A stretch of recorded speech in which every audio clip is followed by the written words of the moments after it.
we had in the managing committee decided to have very transparent way of accounting. So we have managing committee, we have decided to have 3-layered accounting system or auditing system. We have appointed in the general body an internal auditor by name Chirag Kekre and Associates.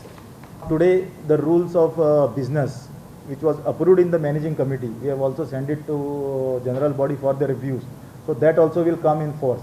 So now GCA will be governing by rules of business and their constitution. Now these rules of business has been prepared on terms of Competition Commission of India and Central Vigilance Commission.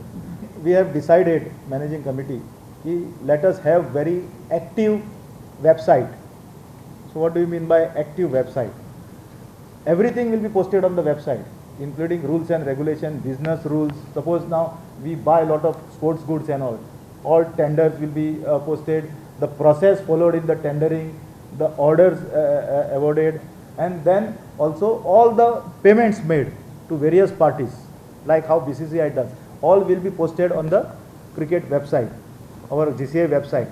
So that will happen. All, who is the ombudsman, then committee, who are in charge of all our organization chart, everything will be posted, including the annual accounts, audited accounts, then recruitment rules, recruitment process, who is appointed, all. So you will able to see from this website. We will make this website very active. Also the directive of the BCCI and the action taken on this directive.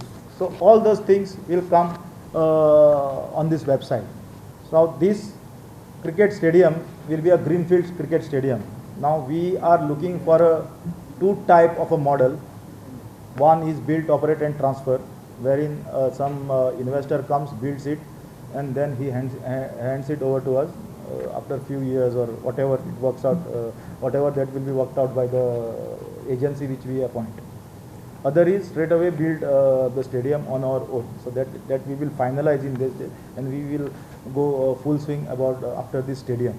Third thing, as far as cricket is concerned, we have planned to develop about 7 grounds